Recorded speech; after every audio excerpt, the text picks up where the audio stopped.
Anthony, welcome to the cave. Thanks for having me, man. Exciting time for you this past week, huh? Yeah, we premiered Turner and Hooch on Disney Plus, so it's been a whirlwind. I can't wait till we dive into that. But I always start off with my interviews with my guests where I like to know, like, how did you get here today? Like, what was the path that you took and you decided you wanted to get into the acting world? Yeah, the path I took, there's everyone always asks like, hey, how do I get into it or something like that. And the path is different for everybody. My path, my father was a musician.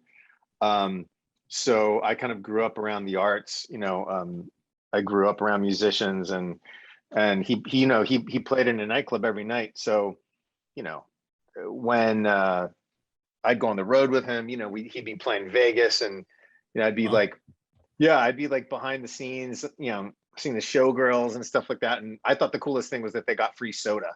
You know what I mean? So I don't know. It was just in my, like, performing was in my blood. And, but he did music. And then my dad's brother, who was kind of like, who's my uncle, who was like a brother to me, because we only 10 years difference. He went to music theater. Okay. But I just couldn't, I don't know, I just wasn't into the whole music theater route. So I went to Boston University School for the Arts and kind of studied Shakespeare and movement and straight drama, playwriting, all of that kind of stuff. And so I went that route. Oh wow. Well, yeah. You said your father, like, what kind of music was your father into? Like, was he playing instruments or like things like that? Yeah, he was kind of like he was like the MC and he played guitar. So he kind of introduced the whole things, but it was like a show band, like back in the day when, you'd go and see a show and have dinner, you know what I mean? Like it was like that kind of deal. And it was variety. So it was like, it was called the Society of Seven. And so they did, everything from medleys to impersonations to, skits. Like it was like super fun, like throwback to Dean Martin, Sammy Davis Jr. days. I'm a fan of that stuff. That's awesome. Yeah, it's super cool. Super cool. How did you know, like, not get into, did you play instruments at all growing up? And like, how did you like decide not to go that way? No, I mean, I play, drums and guitar and stuff like that. So I always knocked around with it. And it's always been a kind of like hobby of mine, to play, but I just never kind of went that route. I went to an all boys school and like the all girls schools were having the auditions for plays and stuff. So I think I went that route in order to meet girls. You know what I mean? That's so awesome. Anyway. So you mentioned Boston University. That's up my neck of my woods. How did you enjoy Boston? Where are you from? Massachusetts. I'm from Western Mass. About an hour and 20 minutes or so away from Boston. Oh my God. Yeah. I went to BU, Boston University. So did my wife. We knew each other there, but we never dated, and my son is actually in Rhode Island. I was just there a couple of days ago, actually. That's funny. But yeah, went to BU, loved it, man. I lived in Fenway Square. I lived in Alston, caught the tea every day. It was, went to the Rathskeller a lot. like totally did Boston for sure. How many years did you spend there? 4 years. So it was a conservatory program. Okay. So what did you do after that? New York, LA, what was the next step? So for me, it was to go to New York. Like I wanted to, with BU, like they didn't let you couldn't audition and go to and study at the same time. They didn't want people to kind of they wanted people to focus on the training, which I totally agree with. Like, I think that makes sense before you're kind of, trying to get an agent and trying to do this and that. So I was lucky enough. I went down, I decided to make the move to New York because my mother's family is from the East Coast, from New York. So it was kind of like, oh, maybe I'll do theater, I'll do try to do that thing. And I was lucky enough to kind of land an agent right away, and made New York my home for like 16, 17 years. And then after I did a show called Third Watch that we shot in New York, and then after that, around 2005, I moved out to California. Yeah, you've done some pretty awesome shows. When I was doing some research, like I remember you from Banshee, but you did like Scream, the TV series. You've done voiceover, man. That's pretty good for since was it early 90s that you started acting? I almost said early 2000s, but yeah, late 90s. Yeah. Okay. So yeah, how was it like working on some of those shows? It was great, man. I mean, they're all, Banshee was like a special show, man. Like, the cool thing about Banshee is, when it first, like, Cinemax wasn't Cinemax as we know it. Like when we first started, it was just kind of like still had that vibe of Skinemax, right? Like, yeah. And so we were kind of like, what kind of show are we going to be doing? But you got Alan Ball behind it, and Jonathan Tropper and all these guys, Greg Utanis, and we thought, when we did the show, it was going to just be, it's like an action thriller. We thought like men were going to love it. We thought that was going to be the target audience, but turns out the target audience was mostly like women who were totally into the show. And they got their boyfriends or their husbands or whatever to watch the show, and then they loved it too. So it was kind of like a special thing. I still look back on that show with fond memories. I mean, we're doing all our own stunts. The show was like just fast and oh yeah, furious and like, but it had a heart, so it was a really cool show. Scream, we did that in New Orleans. That was pretty amazing. And that's a great franchise, and everyone that was involved in that is awesome. And that was kind of well, I wouldn't say my first, but that's when I started to kind of, between Scream, American Horror Story, Haunting of Hill House, like I started to kind of find another niche of like horror stuff, or kind of elevated horror stuff. I do notice, like, because I'm coming up next with Turner Hooch, but like you seem like you play a lot of the law enforcement characters too. Yeah. Yeah, I mean, for sure. Like, it's always for public servants, it's like law enforcement, lawyers, FBI, yeah, paramedics, so a lot of that, definitely a lot of those characters, or drug dealers. What do you enjoy better for characters and roles? I don't think there's a better. I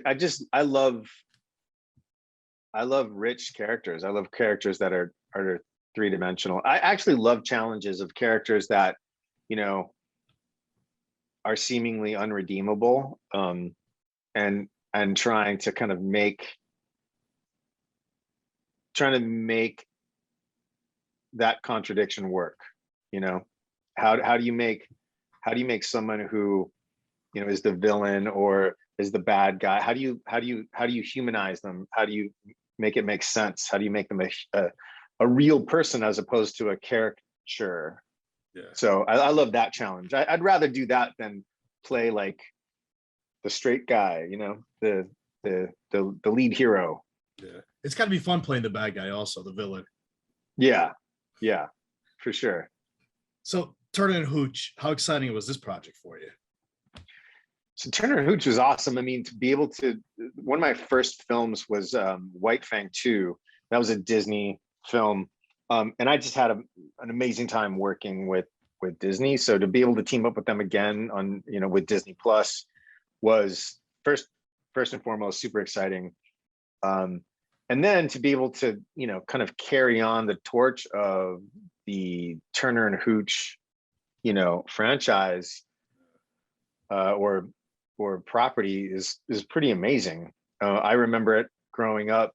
I don't know anybody who doesn't love Tom Hanks Right. and the dog in the original Turner and Hooch. So it was pretty cool, and it's pretty cool anytime like somebody goes, "What are you working on?" You go, "It's the reboot of Turner and Hooch." Like everyone knows it right away, so you don't have to sit there and go, "Well, it's a story about a guy and his dog," and you know what I mean. So um, it's a really recognizable property, and therefore it was um, we while it was super cool and great, we felt the responsibility to honor the original and kind of update it and do something great with it, within what makes it good, Mm. or what makes it lasting. And so you've got Matt Nix from Burn Notice, and you've got McG, who directed the pilot, who who directed Charlie's Angels, and the list goes on. You've got a really killer team, and then Josh Peck, who's like super charming, and it's you can't go wrong. Awesome. So yeah, so the show takes place like I don't know how many years after, but it's supposed to be where Scott's son is in the law enforcement now, and pretty much gets a new dog that he Hooch. Yeah, so Scott Jr., Tom Hanks's son, has now gone into law enforcement. He's a marshal, U.S. Marshal, instead of a detective or Yeah. a cop, a cop or whatever. So he's part of the U.S. Marshals, which allows us, to do some really great storytelling. The Marshals they're just like an awesome law enforcement arm. This is the first time I'm playing a marshal, so it was really cool to actually do the research and kind of explore what the marshals are all about. And these guys are, they're protecting. They do like personal protection, of high end assets. They deal with like money laundering and forgery and fugitive apprehension. So they're dealing with the baddest of bad guys, and there's no gray with them. It's like they're doing great work, and they're going after like bad guys. So for your character James, did you audition for him first, or did you audition for somebody else? No, I auditioned for him and him alone. I had worked with Matt before, Matt Nix, the creator writer on Burn Notice. So we kind of knew each other. And we had been kind of wanting to work with each other for a while. This project came up, I went in, and it just worked. I think it was the perfect mixture of, the chief being kind of like the straight lace, kind of the straight man to the ridiculous dog, and the fumbling, Scott Turner. So all of my background in doing kind of Southland and Third Watch and Traveler and all these other shows really paid off, just because you can kind of just house that law enforcement vibe, and it plays really well off of a slobbering dog. Right? Well, yeah, I mean, you gotta like pretty much like, from what I've seen so far, you got to keep like a straight face, but at the same time, there's comedy involved and action. Yeah, it's super hard for all of us. Like we didn't know what we were walking into. I mean, we knew that it was going to be tough to work with animals and kids. That's the saying. But you've got like treats in your pocket, and you've got squeaky toys, and you've got animal handlers who are amazing on the show, behind you, like where the camera is, and they're like waving toys and squeaky toys and all sorts of like bells and whistles to kind of get the animals to do what they need to do. And then you've got this chunk of monologue or speech that you've got to get out, and so the concentration level is pretty intense, and then we learned early on that you just have to roll with it. Like, you're just going to have to, and you're just going to have, like, if the dog you want the dog to sit, it's going to stand. You want the dog to go left, it's going to go right. I mean, it's just the way that it's going to happen. So we just really had to roll with those punches. And as a result, you know, the creators were great in letting us kind of get what we needed to get, and then they also let us improv, you know. So some of the best stuff is just because the dog decided to go and do this, and then you just went with it, you know. Yeah.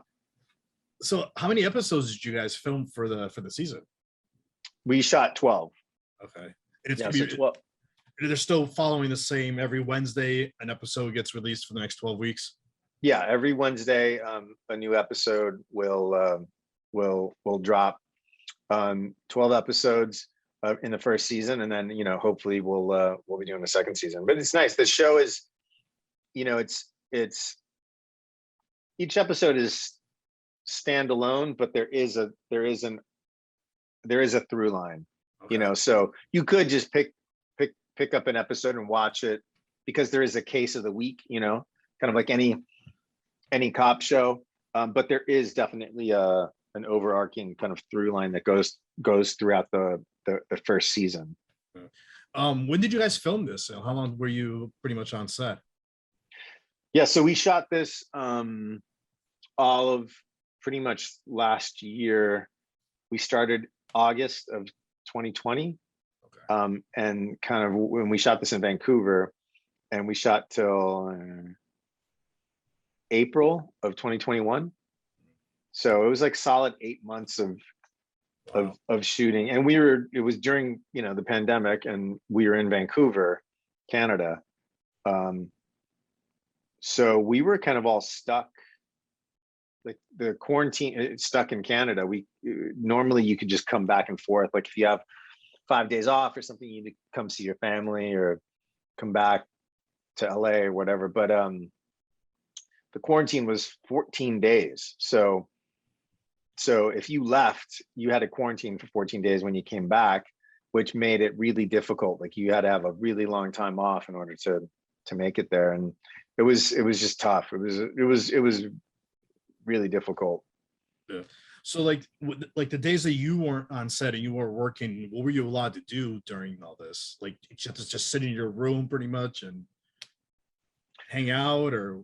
Well, yeah, I mean, you know, we were lucky in the sense that COVID rates were lower in Vancouver while we were there. I mean, they've since kind of gone up because they're slower to get the vaccine. But when we were there, it was the rates were a little bit lower. We were getting tested 2 to 3 times a week, and everyone that came in contact with us was tested 2 to 3 times a week. So we were kind of in a bubble. Now they, you know, they can't mandate that you don't do anything, but you know, I think everyone in the cast and crew, no one wanted to be the person that like shut production down because they had, you know, they were engaging in reckless behavior by, you know, going out to bars or whatever. So everyone just kind of laid low and was super cautious and tried to take care of themselves. And, you know, luckily, you know, we only had 1 or 2 like unavoidable incidents, you know, where we had to do some contact tracing and stuff, but you know, we didn't really lose that much time. Everyone was really good about it. So one more question about the show. Like, how was it working with the cast, and how was it working with Josh? Because I know you're going to have more scenes with him as we go with each episode. Josh is great. He's like a total pro. Like he's always prepared. He works the most out of all of us, and he never complained. You know, he's always positive. He's funny, charismatic, charming. You know, he's everything that role needed to be. But you know, behind the scenes, as I said, he's also like a pro, and he's positive, and he's great to work with, and he's fun to be on set with, and he always knows his stuff, and he's a great guy. So it was great working with him. I mean, the whole cast, we were really lucky. We kept saying that we really lucked out because everyone was there to work. You know, there was no drama. There was no, you know, kind of it was just about the work and you know, for the show, like we got to go there, we got to go to work every day and just try to make each other laugh. So it was It's you awesome. know, that's just a great experience. The animals were just, they're just beautiful animals. They're such great spirits, and each one had a different personality, and they were all, you know, great to work with. The producers, you know, were all amazing as well. Like they're just kind, good people, you know, like this industry, you can get some doozies, but we, you know, knock on wood, we were fortunate to just have like a really cool, you know, cast and crew. So it was just great. That's awesome. So what's next for you? Any other projects that you want to plug away? Yeah, so you know, we got back, and you know, I hadn't seen my family in like 8 months because of the quarantine rule. So I was just happy to kind of chill out, be home with the family for a bit. But then I'm just about to start pre-production on my first film that I'm going to direct. So it's a indie film, small budget, but it's, you know, I'm directing it, and I wrote the screenplay for it from a play, and it's starring Bruce Campbell. Yeah, so that should be pretty killer, and we'll start pre-production, or we'll start production August, September. And what if you start? Well, what if Turner Hooch gets picked up for season 2? Any idea when you're gonna start filming that? Yeah, that's, I mean, a lot of factors will go into that, but I would imagine it would either be at the tail end of this year if we get the pickup, or the beginning of next year. Anthony, lastly, how can the listeners and the viewers find you on social media? Yeah, I'm not a huge social media guy, but I'm on Instagram and Twitter. So I think my Instagram is like at Anthony _ Rui, no, at Anthony.Ruivivar. Right. Anthony, this was great, man. Thanks for coming on the show. Yeah, thanks for having me, man. All the best.